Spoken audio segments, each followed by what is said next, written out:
అదే RTV app వార్తల్ని క్షణాల్లో చదివే అవకాశం ఉంటుంది. ఒక న్యూస్ పేపర్, ఒక టెలివిజన్ ఛానల్ మీ చేతుల్లో ఎప్పుడూ ఉంటాయి. మా ప్రీతమ నాయకులు ఈ రాష్ట్ర ముఖ్యమంత్రి శ్రీ జగన్మోహన్ రెడ్డి గారి ఆశీస్సులతో ఫ్యాన్ గుర్తు మీద వైఎస్ఆర్ పార్టీ అభ్యర్థిగా నేను పోటీ చేస్తున్నాను.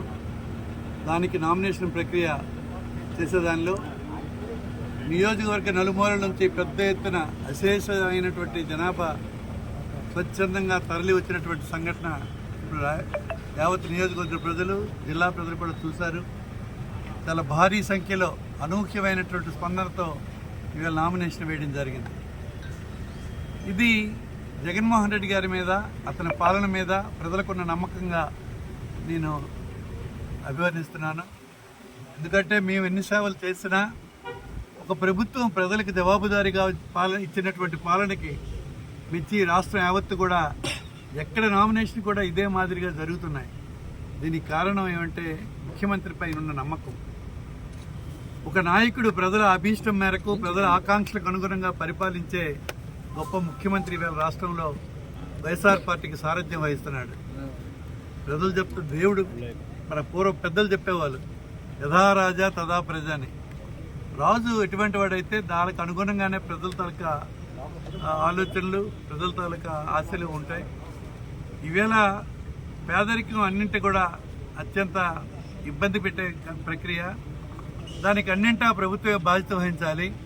విద్య అయినా, వైద్యమైనా, వ్యవసాయమైనా, ఇతర సంక్షేమ కార్యక్రమాలు కూడా ప్రభుత్వమే జవాబుదారీగా ఉండే, ప్రజలకు చేరువుగా ఉండే ఒక కొత్త వ్యవస్థనే సచివాలయ వ్యవస్థ అని చెప్పి ముఖ్యమంత్రి గారు ఇంట్రడ్యూస్ చేసి రైతులకు అవసరమైనటువంటి రైతు భరోసా కేంద్రాలు ప్రజల వద్దకు, రైతుల వద్దకే చేరువుగా శాస్త్ర సాంకేతిక పరిజ్ఞానం అందే విధంగా రైతులకు రైతు భరోసా కేంద్రాలు కానీ, ప్రజలకు అన్ని సేవలు అందించే సచివాలయ వ్యవస్థ కానీ, వార్డు వాలంటీర్ వ్యవస్థ కానీ, మరి వెల్నెస్ సెంటర్లు కానీ, ఇవన్నీ కూడా అద్భుతమైనటువంటి పాలన. మరి చదువు కోసం నాడు అమ్మఒడి మొదలుకొని విదేశాల్లో చదువుకున్నా కూడా వారికి మేలు చేసే విధానం. మరి అలాగే నాడు నేడు ద్వారా స్కూళ్ళని మోడర్నైజ్ చేసి ప్రతి పేదవాడిని పిల్లలు కూడా ఇంగ్లీష్ మీడియంలో చదువుకోవాలి, ఉన్నత విద్య చదువుకొని ఉద్యోగాలు సంపాదిస్తే తద్వారా కుటుంబాలు బాగుపడతాయి, సమాజమే బాగుపడుతుంది అన్నటువంటి ఆలోచన ముఖ్యమంత్రి గనుకనే ఈవేళ పేదవారికి కార్పొరేట్ విద్య, పేదవారికి కార్పొరేట్ వైద్యం అందించే గొప్ప ప్రక్రియ ఈవేళ రాష్ట్రంలో జరుగుతుంది. మరి ఇవన్నీ కూడా ప్రజలు పూర్తిగా మరి స్వచ్ఛందంగా, ప్రేమగా జగన్మోహన్ రెడ్డి గారి లాంటి నాయకుడిని గెలిపించుకోవాల్సిన బాధ్యత మనందరిది అని చెప్పి ఆనాటి సిద్ధం సభల్లో కానీ, ఈ మధ్య జరిగినటువంటి బస్సు యాత్రలో కానీ బ్రహ్మాండమైనటువంటి మద్దతు తెలిపినటువంటి సంఘటనలు మనం పేపర్లో, టీవీల్లో చూసాం.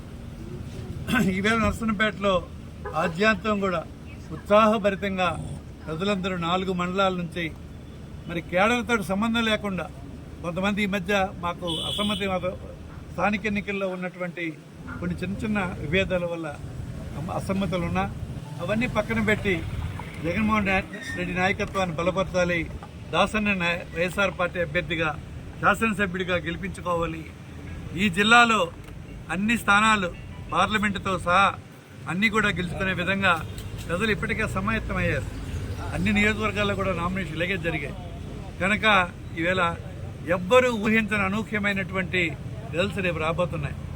మా ముఖ్యమంత్రి చెప్తున్నారు, గతంలో కంటే మిన్నగా ఆనాడు 170 స్థానాలకు గాను 151 స్థానాలు మేము కైవసం చేసుకుంటే అంతకంటే మిన్నగా రిజల్ట్స్ రావాలి, ప్రజల ఆమోదం చూస్తే అలా అనిపిస్తుందని నిన్ననే నాతో మాట్లాడడం జరిగింది.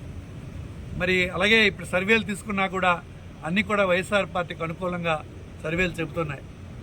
జగన్మోహన్ రెడ్డి లాంటి నాయకుడు నా భూతో నా భవిష్యత్, గతంలో లేడు, భవిష్యత్తులో రాడు. జగన్మోహన్ రెడ్డి సాటి చంద్రబాబు, పవన్ కళ్యాణ్, బీజేపీ, ఇతర పార్టీలు ఎన్ని కలిసినా ఒక కొదమ సింహానికి ఏమీ చేయలేవని నా అభిప్రాయం.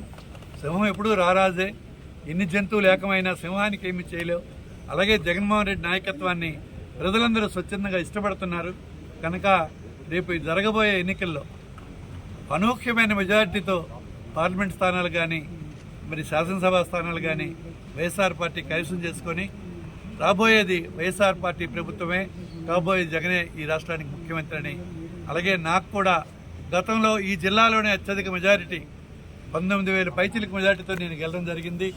మరి దానిని మొట్టమొదటి కేబినెట్లో ప్రమాణం చేసే అవకాశం ముఖ్యమంత్రి గారు ఆనాడు నాకు ఇచ్చి దాన్ని ఉన్నతిగా ప్రమోట్ చేసి ఈ జిల్లాలో ఏ పార్టీలో ఎవరికి రానటువంటి పదవి డిప్యూటీ సీఎంగా నన్ను ప్రమోట్ చేసి కేబినెట్లో జగన్మోహన్ రెడ్డి గారి తర్వాత స్థానం నాకు ఇచ్చి అంతటువంటి ఉన్నతమైన స్థానాన్ని ఇచ్చిన జగన్మోహన్ రెడ్డికి మేము ఏమిచ్చినా తక్కువే.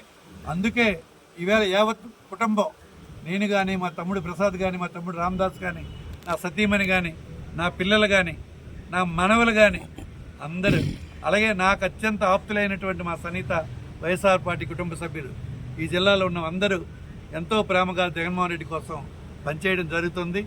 మా పైన కడదాకా జగన్మోహన్ రెడ్డి గారితోనే, వైఎస్ఆర్ పార్టీలోనే. జై జగన్. మరిన్ని వీడియోస్ కోసం ఛానల్ ని సబ్స్క్రైబ్ చేయండి, లేటెస్ట్ అప్డేట్స్ కోసం వాట్సాప్ ఛానల్ ని ఫాలో చేయండి అండ్ లింక్ డిస్క్రిప్షన్ లో ఉంది.